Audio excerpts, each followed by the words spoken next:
Ladies and gentlemen, welcome back to the channel. Here in this video, I will share with you your major news over this weekend. What could be affecting markets coming tomorrow morning? Keep in mind, today is February 17th, 2025. It is President's Day, so markets are not open, but we are open for regular trading coming tomorrow. I will give you the inside scoop on earnings, economic data, and much more.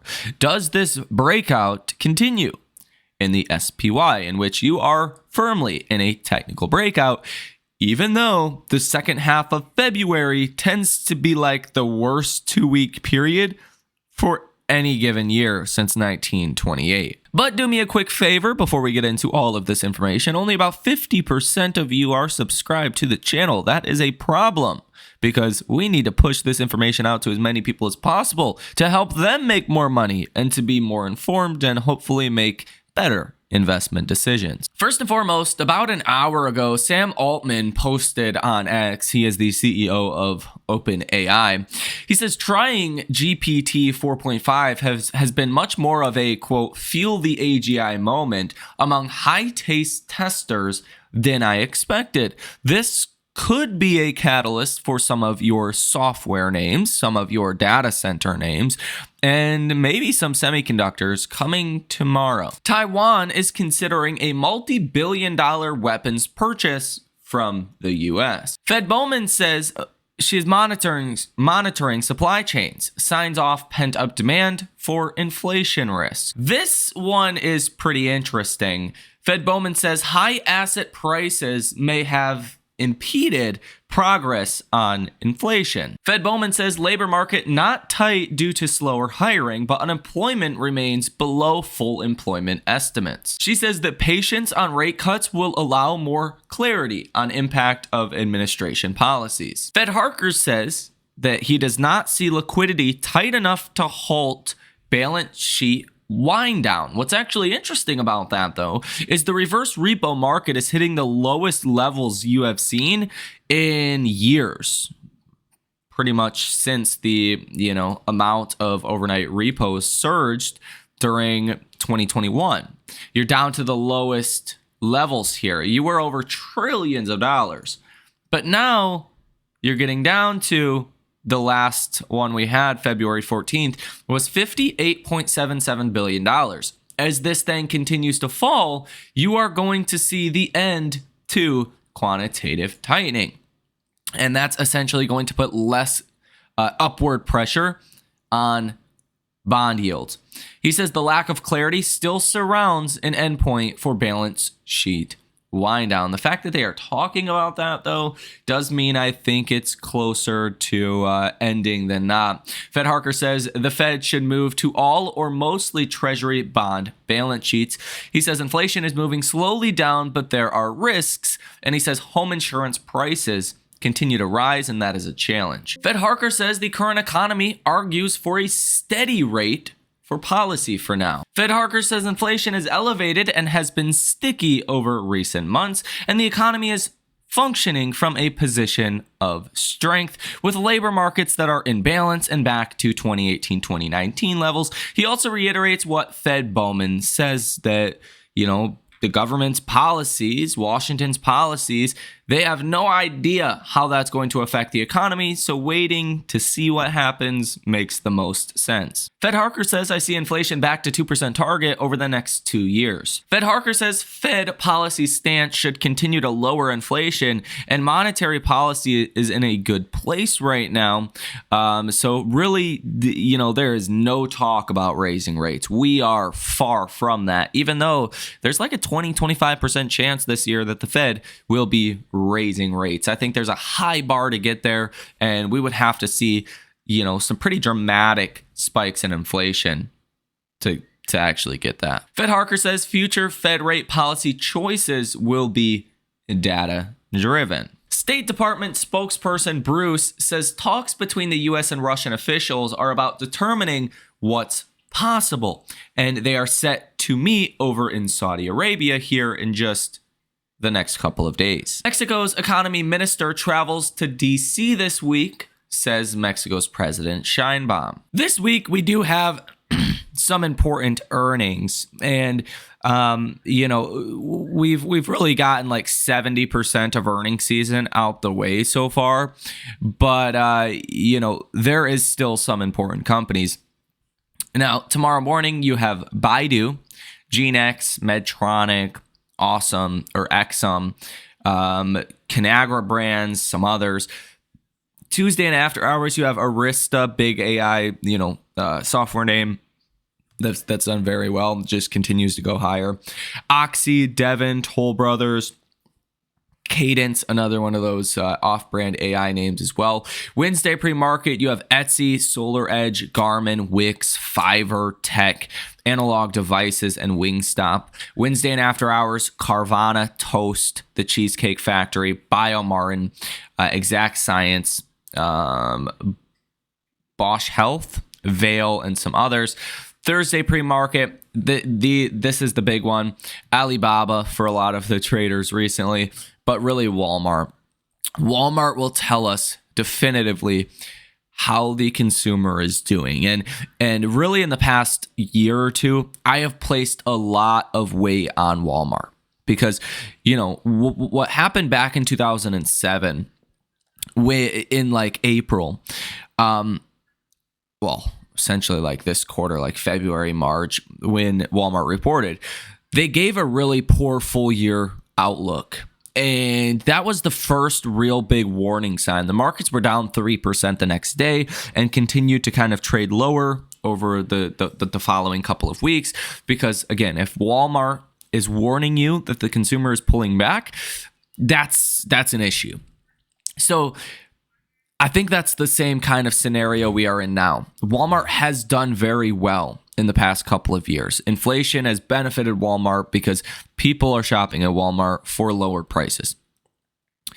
If Walmart has anything worrying to say, we want to pay very close attention to that. And I think Wall Street will as well. I actually think Walmart in and of itself, their earnings, is a massive catalyst for markets. Like more so than some of your other economic bellwethers in the past, like FedEx and UPS. Those have been seen in the past as economic bellwethers. I think it's really Walmart and like Walmart only. So if Walmart has good or bad guidance for this year, is going to tell us a lot about where the economy is. And usually the economy evolves in ways the data just doesn't pick up on. Like what's going on right now in the economy probably won't get picked up in the actual economic data for many months because there's such a lag, way of calculating the data. And it's just not a really good data calculation tool anyways, the economic data that we get. Now, and also considering retail sales for January came in at almost negative 1%, the lowest retail sales month over month number we have seen in by far the last year. Let me see if I can go ahead and pull that up briefly. Like it's really bad. I mean, you came in at negative 0.9%. This is much worse than anything you've seen in the last year. So that did get some people concerned, and whether or not, there's an actual issue here, Walmart will tell us. Now, Thursday and after hours, Mercado Libre, Rivian, Block, Newmont, InnoData, Booking Holdings, Texas Roadhouse. I was thinking of Texas Instruments for a minute there. Five9, Dropbox, and then Friday pre-market, you have some smaller names, usually not too important. So Thursday is the big one with Walmart. And that's a huge catalyst for markets. Now, as far as economic data, obviously today is Monday. You had some Fed speakers, Fed Harker, Fed Bowman. You'll have Fed Waller at 6 p.m. tonight. He does tend to be a little bit more on the dovish side, so we'll see if that kind of boosts the futures market later tonight. But tomorrow morning, we will get Fed Daily that speaks at 10:20 a.m.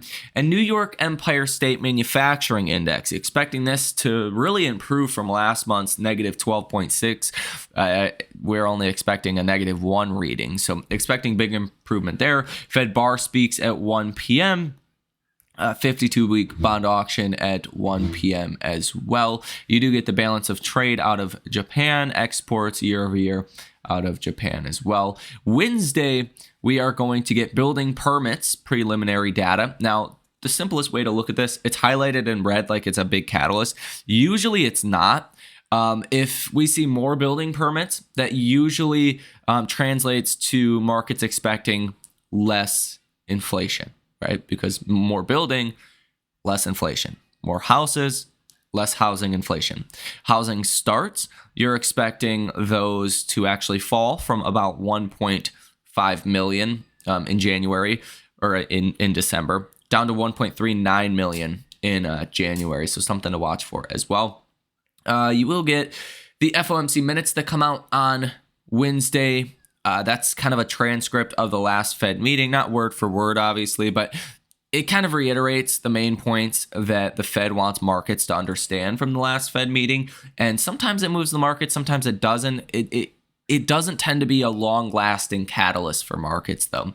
20-year bond auction will be coming out at 1 p.m. That is very important, considering Doge and the cost-cutting efforts in Washington. DC is what looks like in a recession now. Average home prices are collapsing in the District of Columbia, the DC area. So 20-year bond auction. Do we see good demand or bad demand? If we see good demand, yields are going to fall. That's going to push down 10-year Treasury yields as well, because this is a longer dated bond auction. So good demand, push down 10-year Treasury yields. That's going to make for a pretty good day on Wednesday. That's going to be the big catalyst.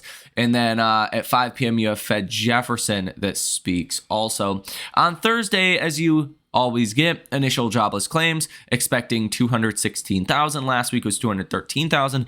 You could probably come in a little bit higher than expected here, just given what's going on in Washington. That's going to start to add to things, and the surrounding areas probably are not doing too well as far as the job market. It's being reported 250,000 people have already been fired or laid off from the government. You will get Philadelphia Fed Manufacturing Index as well, expecting that to come down a lot from last month's 44.3 down to 25.5. Continuing jobless claims, Philly Fed business conditions. We don't have estimates for that, but you can see the prior numbers here, and you just want to see, do they come in higher? Do they come in lower? Generally speaking, the numbers coming in higher is good. Besides prices paid, you want to see prices paid go down. If the other numbers come up, like new orders, employment, capex, business conditions go up, and prices paid goes down, that is going to be a very positive for markets coming Thursday. You will get the CB leading index as well month over month, expecting that to come in at 0%. 30-year tips auction expected around 2%. That's kind of one of the Fed's things that they look at for inflation expectations being quote unquote well anchored. We've all heard that before, and you're expecting a 2% rating for those Treasury inflation protected securities. So on Friday, you're going to get existing home sales. Real estate doesn't look too great these days, so there's more supply going on in the market, so that could boost some of these numbers. Be on the lookout for that. You will get S&P Global composite PMI, manufacturing PMI, and services PMIs. Across the board, you're really expecting things to get a little bit better here. So if you do see things come in on the low side, that could boost up 10-year Treasury yields. That could, make markets have a good day on Friday. Really, you want to see slightly weaker economic data right now, but not recessionary economic data. Recessionary economic data is not going to be good for markets. Slightly weaker economic data is going to be good for markets. Now, inflation expectations from the Michigan survey here last month skyrocketed to 4.3% from 3.3% the month before. It's a lot of Democrats reading the news. They have hyperinflation expectations, 5.5% or so on average for Democrats. Independents are at like 3.2% inflation expectations over the next year, and Republicans are at 0.1%. So Republicans expect no inflation, Democrats expect hyperinflation, and independents expect 3.2% inflation. So odds are you probably see this number come down in the final number, just considering that heavy bias skew with the Democrats. At the time of recording this video, the futures market that was open for a little while this morning actually shows some positive gains for indexes heading into tomorrow. Dow futures up 0.25%, S&P up about 0.25%, and the Nasdaq up 0.18%. You can also see oil futures look like they are up almost 1%. Keep in mind though, the second half of February is the worst 2-week period for the S&P from 1928 until today. And usually it's literally like this week that markets start to trade lower. Now, that doesn't mean it has to happen. There has been good, second half of February's over the last, 100 years or so almost. But it just says more times than not, it's a weak period.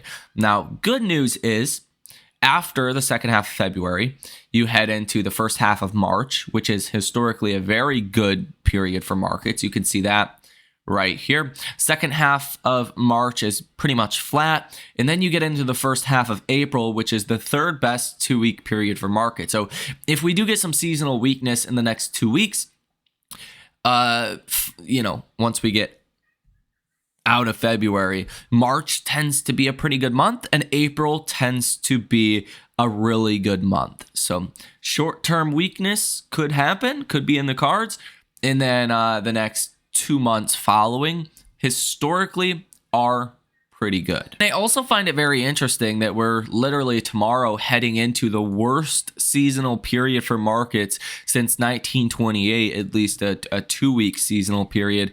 And the S&P is in a technical breakout, okay? I don't know how many times that has happened or what the correlation is when it does happen, but you're clearly in a technical breakout, right? You had this downtrending trend line, very obvious from January 24th, almost a month now. You found resistance here 3 times, 1, 2, 3. You broke out on Thursday and held that breakout on Friday. And usually when you get a breakout like this, a technical breakout, it usually tends to send markets into a new trading range. Like not just a small breakout and then you come back down. It usually is like a 2 to 3% move higher, then you kind of trade sideways. That's what happened from the technical breakout here from December 6th until January 16th. So over a month, you were kind of trading sideways, trading lower. Okay. Then what happened? You broke out above this trend line. From the break of that trend line, you went up 2.5%, roughly. Well, if that happens again from the break of this trend line, 2.5% is going to put the SPY in the 620s, around 622, 623. And we'll see if that happens over the next 2 weeks.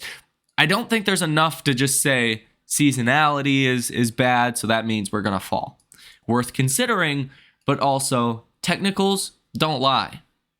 We are in a technical breakout right now. Also worth mentioning is we are at multi-year highs for the bearish sentiment. Investors have not been this bearish on markets since like early 2023. So we've seen Nvidia fall almost 20% in a single day, literally questioning the whole AI trade as we know it. We've seen a yen carry trade blow up. Nasdaq was down like 6% in pre-market that day, almost hit a circuit breaker. Hasn't happened since the COVID crash in March.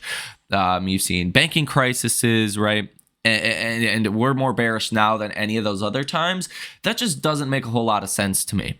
Bearish investors at 47.3%, neutral at 24.3%, and bullish at 28.4%. If we were bullish heading into the seasonal weakness, I would be a little bit more bearish. But considering we're already so bearish, it leads me to be a little bit more on the bullish side. Percent of stocks trading above their 50-day moving average, same story at 51.37%.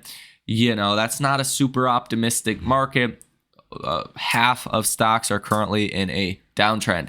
CNN's Fear and Greed Index sitting at 44. You are in fear territory. Market momentum is neutral. Stock price strength is fear. Stock price breadth is fear. Put and call options greed. Market volatility is neutral. Safe haven demand in fear, and junk bond demand currently in greed. So now that you have all of this information, let me know what you think about it down below in the comment section. Are you bullish? Are you bearish? Are you kind of neutral? You don't know what's going to happen here over the next couple of weeks. Let me know your thoughts down below in the comment section. Have a a fantastic rest of your day, and I will see you in the next one.